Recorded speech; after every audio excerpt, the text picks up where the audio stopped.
I sent a text from the airport that morning. Landing at 11:40, Gate 6. Mom misses you.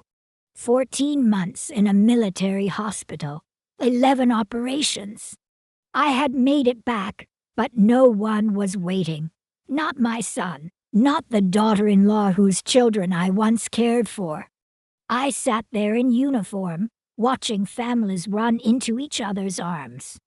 Maybe they figured I'd die quietly and stay out of the way, but I came home, and what I chose to do next is something I never told anyone until now. I had pictured it differently. After all that pain, all those nights filled with nothing but the hum of machines, I thought someone would be there. Not balloons or banners, just a familiar face. A voice that sounded like home, anything human. Instead, I got cold air and the swish of automatic doors. I'd asked for one simple thing. Not a plea, not drama, just a message like a mother still trying to belong. Arriving at 11:40, Gate 6. Mom misses you. That morning a nurse wheeled me out to the transport van. Her eyes were kind, though uncertain. Fresh stitches still ran beneath my coat, scars too tender to rest against a seat belt. 14 months, 11 surgeries. I had relearned how to exist on wheels. I told her I'd be fine on my own. That was a lie. Gate 6 was a blur of hugs, flowers, squeals, and handmade signs. None of it was for me. I sat there for 47 minutes. I counted everyone. The driver asked if I wanted him to wait. I waved him off. Pride has a way of showing up even when your legs don't. Across from me, a couple argued over whether the flight had landed early. A teenage girl cried into her poster. A toddler ran into a soldier's arms yelling, "Daddy." I swallowed the ache that rose in my throat. My hands shook as I checked my phone again. Still no reply. I checked the time, checked the name, checked the signal. Everything was correct except the part where someone cared. I had 2 sons. Philip, the older one, married Diana, a woman with a sharp tongue and polished edges. She could make you feel foolish with just a few words. Once she told me I should get with the times when I said I liked paper checks better than online banking. That woman.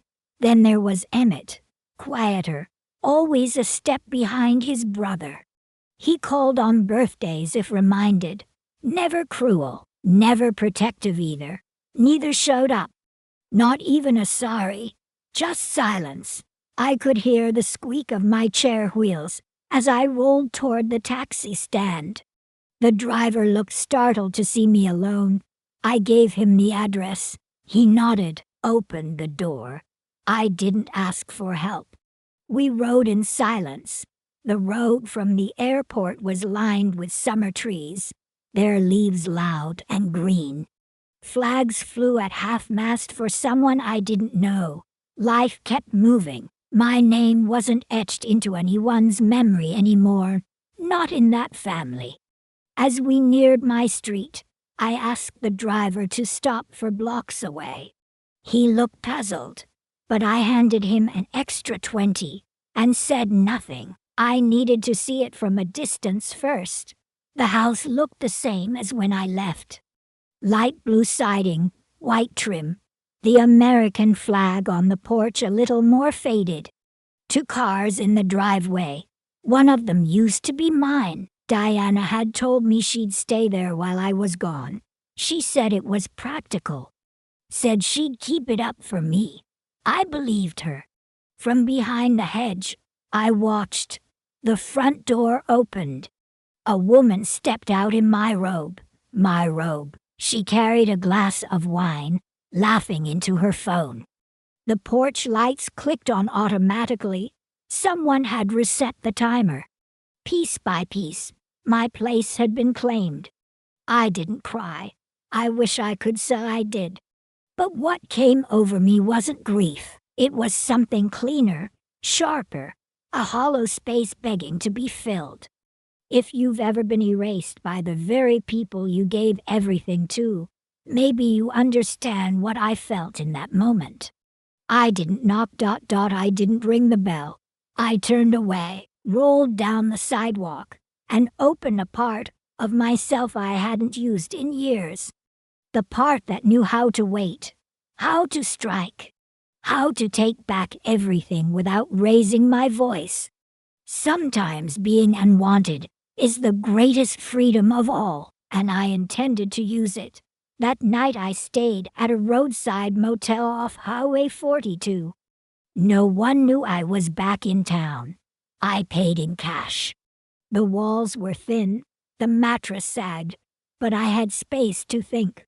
The next morning I went straight to the bank, not the branch in town where everyone used to know my name. I went downtown, where the clerks smiled politely without recognition. I asked to see activity on the accounts tied to my house. The teller's eyes flicked over the screen, then froze. I saw it before she said a word. Withdrawals I hadn't made. Transfers I'd never approved. A savings account under a trust name that sounded faintly familiar. They'd used the power of attorney I signed before surgery, the one Philip swore was just in case. There it was, not theft, not fraud, but betrayal. Neat. Legal, documented. They had turned my recovery into their window of opportunity. Diana moved into the house 2 weeks after my second operation. By the 5th, Philip had changed the utilities and retitled my second car. I kept my face still. I asked for copies of the statements, slipped them into a manila folder, and left like I had errands to run. From there I visited the lawyer who had once handled my husband's affairs. Merrick, sharp mind, clean desk. He blinked when he saw me. He said they told him I was critical, that he never expected to see me again. He pulled out emails, forms, carefully worded notes from Diana. She had updated him about my declining cognition. Asked about succession planning. They were preparing my estate before I was even gone. Merrick leaned forward. He said he hadn't acted yet, was waiting for something more official. But they were circling, waiting for silence. That silence ended the moment I rolled out of his office. I drove straight to the storage unit I'd rented years ago, back when Emmett got married. Inside were boxes stacked high, the deed to my grandmother's cottage in Maine, and a tin box that held copies of every legal paper I had ever signed. I sat on a folding chair under the dim bulb, turning pages one by one, looking for leverage, looking for my name, looking for what was still mine. By the time I left, the sun had slipped behind the hills. I parked 2 blocks from my house and watched through the shadows. The windows were open in the evening breeze. I could hear laughter spilling out, wine being poured, life being lived as if I no longer existed. My grandchildren were inside. I heard one of them call for Diana. Not Mom, but close enough to twist the knife. The next day I met with a different lawyer, one I chose myself. Young, fast-talking, sharp. Her name was Clara Scott. She didn't blink when I rolled into her office. She'd seen cases like mine before.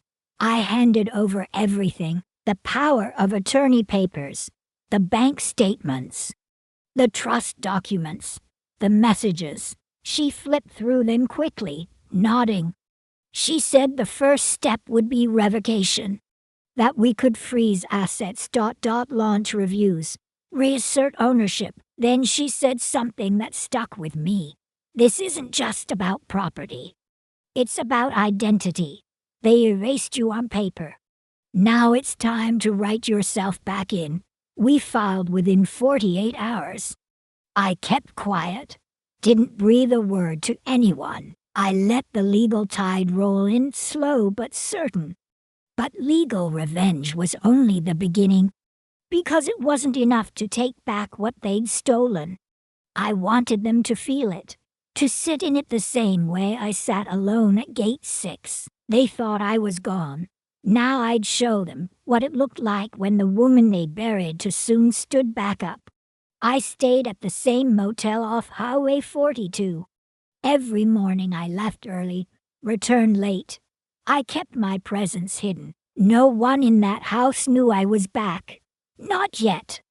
I started by watching their routines. Philip left at 8:15 sharp every morning. Navy blazer pressed, phone glued to his ear. He drove my silver sedan, the one I paid off the year I turned 65. Diana was slower. Her gym schedule was sacred. She left around 10 in yoga pants and came back 2 hours later, smoothies in hand, one for herself and none for the kids. Sometimes she wore my old scarf, the one Paul gave me for our 35th anniversary. She wore it like it was hers.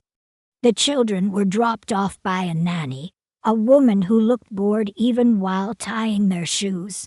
I doubted Diana knew the name of their homeroom teacher. By the end of the first week, I knew everything. Who came and went, what deliveries arrived, which friends stopped by. They had turned my home into their headquarters. What they didn't know was that I still had a key. A copy tucked away in an old recipe tin in storage. One night I used it. I waited until the house was dark. I rolled quietly down the side path, careful not to trigger the motion sensors. I'd installed those sensors myself. I knew exactly where their coverage ended. The key turned smooth in the lock. They hadn't changed it. Not out of trust, but because they'd forgotten I existed. I moved through the house like a shadow. My bedroom was unrecognizable. The photos gone. My books packed away, replaced by her wellness guides and jars of oils. The kitchen smelled of basil and bleach. The china I inherited from my mother gone. I opened drawer after drawer. Nothing was mine anymore. Then I saw it.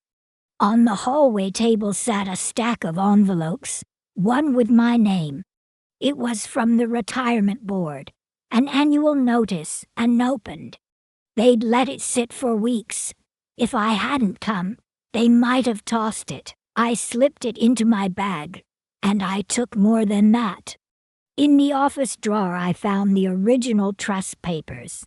I left behind a decoy, just altered enough to trip them up if they tried to use it again. Then I left as quietly as I had entered. The next morning I made my move. I reached out to the community liaison at the local Veterans Center, a woman named Nina.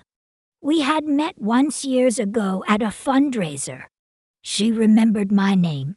She asked if I was doing all right. I told her I wanted to make a donation, not a large one, but specific. A program to provide transitional housing for women veterans recovering from surgery or injury. Her eyes lit up. She said they had dreamed of something like that. They had a waiting list, a real need. I offered my house, not immediately, but soon. I explained the legal mess, that my family had moved in under false pretenses, that it could take weeks to clear. She listened carefully. Then she said something that stopped me cold.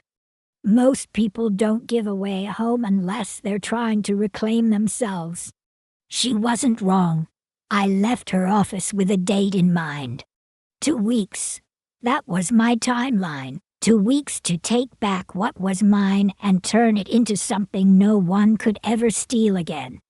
In the meantime, I made quiet calls, old friends, trusted ones. A retired judge from my neighborhood watch, a notary who owed me a favor, a former neighbor who now worked in county records. I didn't ask for much, just confirmations. Quiet checks, small updates. Piece by piece I built my ground back.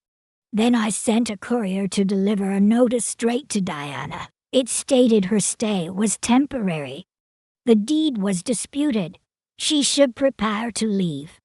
I pictured her reading it, wine glass in hand, that smirk slipping off her face. That same night Philip called me, the first time since I landed. He didn't leave a message. I didn't call him back. The following morning my lawyer filed the motion. The house was frozen from any sale or refinance. The power of attorney revoked. On paper they were cornered, but emotionally, I hadn't even touched them yet. That part was still to come. 2 Fridays later, the Veterans Center held a fundraising dinner. They invited me as a guest of honor.